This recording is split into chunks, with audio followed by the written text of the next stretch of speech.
This lecture is your third and final sketching assignment. The assignment brief is to sketch this part using the tools learnt in this section. This may look quite intimidating with all the various arcs, curved slots, and tangencies, but if we break this down, it's not too difficult, and it makes a good use of a range of tools for complex geometries. We need to get a bit creative here and ensure that in our final result we have all dimensioned geometries and that they are all fully constrained.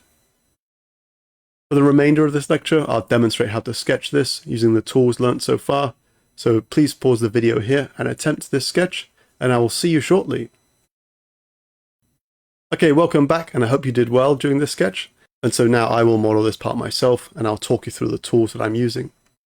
So I'm under a new design, I'm going to create sketch, I'm going to choose the XY plane, I'm going to turn the sketch grid off, and I'm going to press C on the keyboard, start at the origin, and I'm going to draw the circle and the arc on the right hand side. So the circle's got a diameter of 30, then the arc has a radius of 30, so to a circle diameter of 60, and later we can trim this to just leave the arc behind. I'm also going to input another circle, so somewhere over here, 18mm diameter, and that's referenced by the 100mm dimension to the center point of these circles.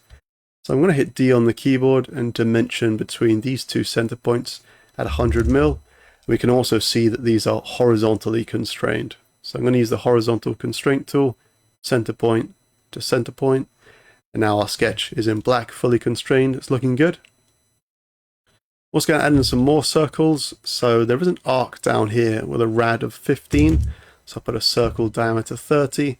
We've also got an arc up here of 60, so circle diameter 120. We know that both of these are tangential to this circle here.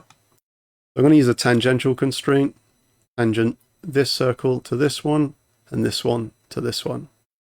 Now let's move over to the left side where we've got this slot. So to model this, we need to input these construction lines. So I hit L on the keyboard, make sure that construction is selected under the line type. I'm going to draw a line out from here, like so.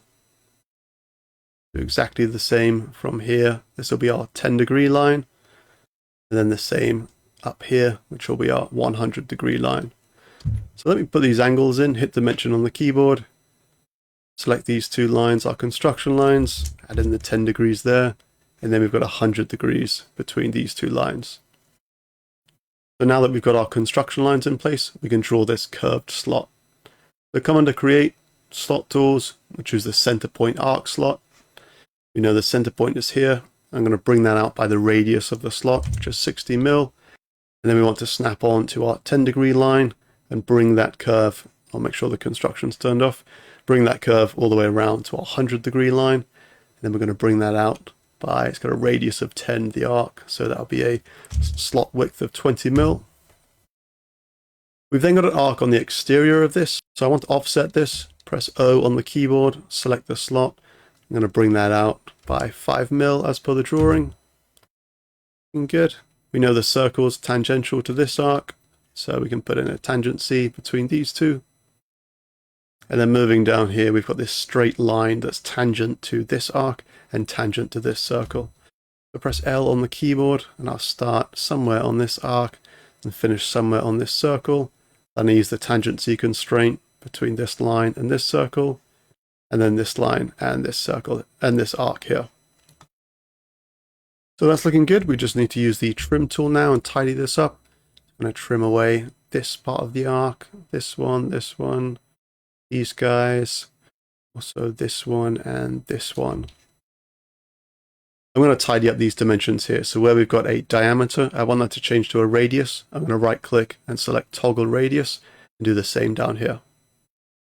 And so that is our sketch complete, but we can see that it's not fully constrained because we still have a number of blue lines. So there are a few dimensions which we just need to confirm. That is the width of 20. I'm also going to put in the distance here, the offset of 5. And we just need to put in the dimension as per the drawing between these two center points, which is 15mm.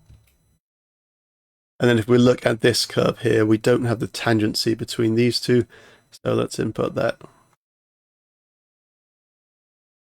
And that is the complete sketch, fully constrained as per the drawing.